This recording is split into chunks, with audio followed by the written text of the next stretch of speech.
Encounter is brought to you by the Broome County Council of Churches, where we connect compassion with needs as we inspire growth with dignity. You'll find us in special places throughout the community.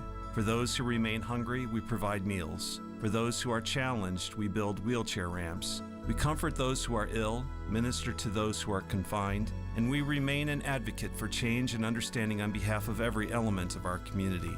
Connect and inspire. Encounter the Broome County Council of Churches. Friends, welcome to the Encounter program, sponsored by the Broome County Council of Churches. My name is Mark Kimpland. I will be your host, and I am the pastor at the Endwell United Methodist Church. I'm so glad that you joined us today. Today we have a very interesting guest and a very interesting topic, and we are going to be talking and discussing refugee ministries that are happening right here in our area in Johnson City and also throughout central New York. And we have a wonderful guest with us today, and I'd like to welcome to the Encounter program the Reverend Chanthasone, who comes to us from his refugee ministry in Johnson City. Pastor Sean, so glad you're here. Oh, thank you so much, Pastor Mark, for welcome us to be here. It was an honor to be here. Thank you. Fantastic. Let's dive right into this, because the reason I wanted to spend some time with you on the Encounter program is you have an amazing story. Oh, thank you. A story that I've heard many times, and I just recently heard this on the Upper New York Conference of the United Methodist Church website. And if you ever want to get to that, it is unyumc.org. And you can see the full interview with Pastor Sean regarding your story. And I would just like to have our listeners and viewers just hear a few minutes about what brought you here, because your childhood and youth story that has brought you to this place right here, right now is amazing. So can you share a little bit about that? Sure. Thank you so much for opportunity once again, Pastor Mark, for allowing us to be here, to be a partnership in ministry together. It's been a blessing and joy for me and for our church to reach out to our brothers and sisters around the world, especially in refugee from Southeast Asia. Yes. And then I am a refugee myself. I came here to the United States in the mid-1980 from Southeast Asia. So once again, it's been blessing from my childhood.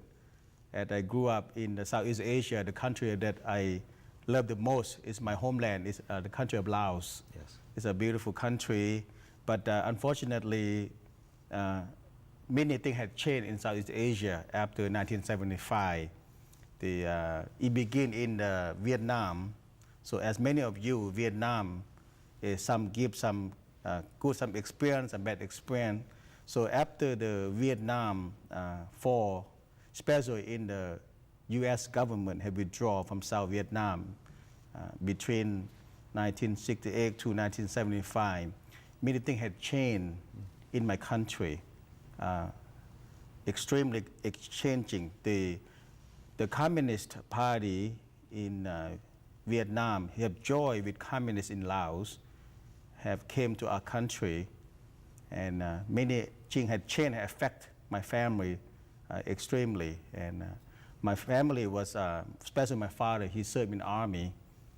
It's a free democratic party in Laos, and at that time, as you know, they are fighting against the communists of Vietnam, but supported by Vietnam, called the Free Communists of Laos. And then with that, everything fall apart. Yes. And then that time I was only very young, I believe like 14, 15. So in 1975, they came to our country, the Communist Party, and then arrest many family, including my family. As I said earlier, my family was serving in the army, especially my dad. So he was arrested and then put in a concentration camp. For that reason, I fear for my life. Absolutely. And then at that time, I was separated from my family, and I was thankful for my uncle family that able to adopt me to his family. And then at that time, many things had changed. The politics, the economic, education, and a lot of people in Laos, including me. And that time, not only I fear for my future, and then I have no see my future at all. Everything began to fall apart. Sure.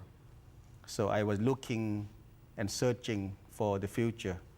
So that time, many of my friends have flood to the neighbor country called Thailand. So many of them have escaped from north, from central, from south, whichever they can flee the country because they afraid for persecution and harm from our government. So you fear for your safety then? Yes, I do. Yeah. I do. So my buddy and I, once again, maybe about 15 years at that time, I'm not quite sure. Then we decided to escape from our country to our neighbor Thailand. Yes. So the way we're doing that, as you know, if you geographically in a country, we have the river called Mekong River, which is the biggest river and longest river in Southeast Asia. So to be able for us to cross over the neighbor, we have to either get a boat or swim. Yeah. So we have no choice to swim. But at that time, the challenge about swimming there, we have the border patrol along the river that we have to watch out for, and then we escape at night time, and then but thank be to God who watch over us, we be able to swim and then cross the river safely. I mean, that must have been an absolutely traumatic event for you. I mean, to know that you still weren't safe as you were trying to escape. Yes. What was going on in your mind during But that time we was young, so we don't think about it when you're young. Sure, and do a lot of foolish things and just escape. But thank be to God, Incredible. He watched over us. Yes. We crossed the river and we arrived to Thailand in early morning.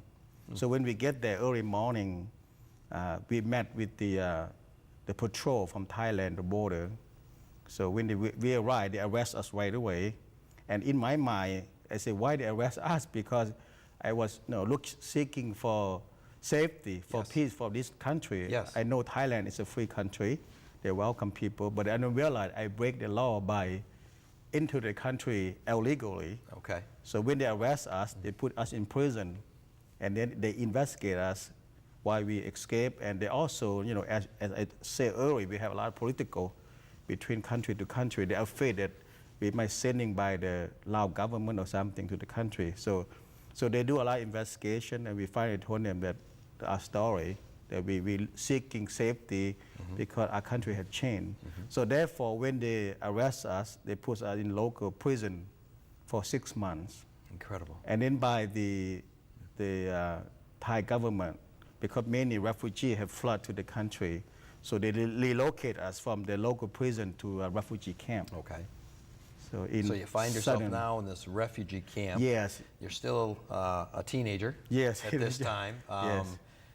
Uncertain of your future. No, What we don't know. What happens next? So we find out that the location that they sent us to refugee camp is a southern Thailand, and they also 3 camps. The 3 camps also have Vietnamese camp, Cambodia camp, and Lao camps. And then I was camped there. So in the camp, I was many people in the camp. They put all people in one place, and my friend and I was no place to stay. And that time we get in touch with local church. The local church is helping the refugee in the camp. Okay.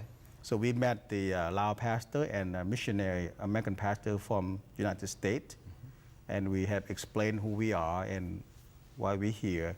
And then they welcome us, the church welcomed us. That's the first time that I met Christian family, because before I came to the refugee camp, my faith, I grew up as a parent, I'm a Buddhist. And then I do not know about Jesus Christ at all. So this was your first introduction or connection or initiation into Christianity at all? Yes. Okay. And then the picture I can think of when I enter to the church, they have big cross in that front of the church. And also the church, they have 3 buildings. The first main building was big cross with the worship service area. Another building is for the children home. Okay. And then another building called adult home. So because we came with our parents, so they put us in children's home. Children's home. And then they begin to minister to us, nourishing our physically that we need, and spiritually. That's how I met the Lao pastor there and missionary. So they begin to explain who they are, what organization provide. And then one thing I remember, besides see the cross, that the Lao pastor hand me the Lao Bible. That is the most gift I never received. Yeah. Because the life of refugee camp is not a usual life. It's a lot of suffering. day to day that you have to learn how to survive. You don't know when food can come from. You don't know where or many things come from, Sure. especially safety. Yes. There are the gang involved. There are a lot of things in refugee that it's like you try to put the whole country in one circle. Right. So many things in there that you have to protect yourself. You have to survive, basically survive every day. Yeah. So in refugee camp, I feel very lonely, get depressed because I don't know my future. I don't know what happened with my family. But the Bible is my encouragement, and the cross that I see there, it reminds me something.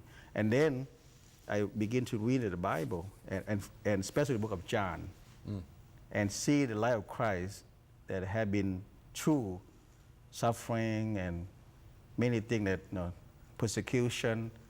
And then the thing that encouraged me the most was he died on the cross.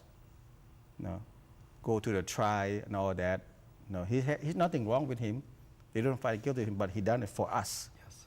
Yes. And then one word that encouraged me the most, that John chapter 14, verses 6, always remind me that he said, I am the way, the truth, and the life. Yes. That was wow, it hit me. And it gave me hope. Okay. Give me encouragement. So what did you do with that then? I mean, there you find yourself now in relationship with a church now and such things, and just beginning to scratch the surface of the Christian faith. What did you do with that then as you're reading the Bible? How did coming to faith or coming to Christ happen for you then? Yes. And in the church, they have many activities every day.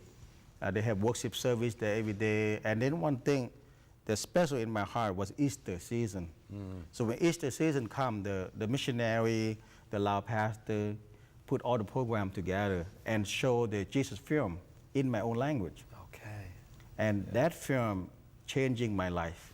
Yes. And I see what Jesus had been through, and then activity, and then touched me. I said, that's what I'm looking for long time. I've been searching for a long time. And then I decided to ask the Lao and the pastor and missionary, say, how can I receive this Jesus Christ? Yes. And then, then one thing led to another. Yes. So I decided on Easter Sunday, I decided to accept Jesus Christ to come to my heart. And when I look back now, that is the best decision I never make in my life. Yes, yes. So beside the suffering from my country, beside the recent suffering in refugee camp, that didn't bother me at all after that. It seemed like I have hope and joy. That I'm looking forward to it. Yes. And then in refugee camp, I have so much time in my hand. Basically, refugee is like refugee, just sit every day. Yes. You don't know what's going on. Basically, sit in a big prison. Yeah. Big prison. Yeah. Basically, that's what it's about. Sure. There's no activity, no future, or nothing. So I began to ask the Lao and missionary pastor, how can I do? I don't like to sit around person. So I asked missionary and Lao pastor, what can I do with my gift? So they said, well, you can volunteer, become a children or youth leader. So that's how I begin my ministry. So begin to help with children. So my special job was to teaching the Bible and to lead the music. And then for that about a couple of years, a very, very blessing to my heart. And every day I seem like happier and seem like the Lord Jesus Christ have given me more peace. Even though my outside is fall apart, but inside of my spirit was growing every day, looking forward for Jesus Christ and for new coming, new hope. Yeah. Then the missionary have sent me to Bible school in the refugee camp, and then we able to learn more about continue my education. And then, so I was there for about 5 years in refugee camp. So I was praying to get out there. Yes, yes. And then praying I couldn't get out. So we praying, and then in April 1987, the Lord answered my prayer that the American pastor, in Buffalo, New York, had decided to be my sponsor. His name is Reverend Stanley Messer and Karenni Messer in Buffalo, New York. So they decided to be my godparent. So they contact the UN in Thailand. So they want to sponsor me. So that's how arrived to the United States through his sponsorship. That is an incredible journey, Yes. and certainly gives legs and hands to John Wesley's "The world is my parish." Yes. You know, that there you are in a war-torn country, Yes. and living a life that none of us would probably want to live. Yes. You know, and then to be connected with the Christian faith and Christian Yes. people who then bring you to the United States at that time. Friends, I'm remiss, but we are joined today with Pastor Chanthasone, who's sharing his incredible journey of faith. And I thank you so much for being here. I draw strength every time I hear this story.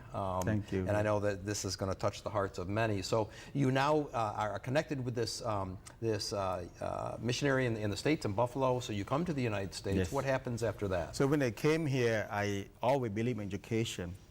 And then I continued to go back to high school here. And I know this country is a blessing country for me. And then I know this is going to be my long term. This is going to be my home now. Yes. So I decided to stay in this country. I need to adopt the culture environment here. So I decided to go back to school. And then when I finished high school there, I also get involved in my godparent church in Buffalo. And we've been joy to help and volunteer at my dad's church and see my dad, he's my role model. He taught me so many things about ministry, about help serving Jesus Christ together. So that blessing still blessing my heart. And then one time in this church, my local church, my dad's church, he had a missionary conference. And the missionary conference, his American husband and wife named Taylor. He went to Laos and Vietnam for 55 years to be a missionary there. Was arrested by Japanese, in prison. So he shared his life testimony. And his testimony touched my heart. Yes. And I said, here am I in the United States, enjoy the blessing here. I should do something for my people that's suffering in my homeland. Right. I should do something. So I asked God in prayer, the Lord, what do you want me to do? Here I am, send me. I'm ready to do what you want me to do. So in the spirit, I heard or hear that he said, you need to reach out to your own people, especially the refugee family. Yeah. So I talked to my dad, pray about it, and he said, you should go to Bible school to get education. I decided, so I graduated high school 1991 in Buffalo, New York, and decided to apply for Bible school in southern Georgia.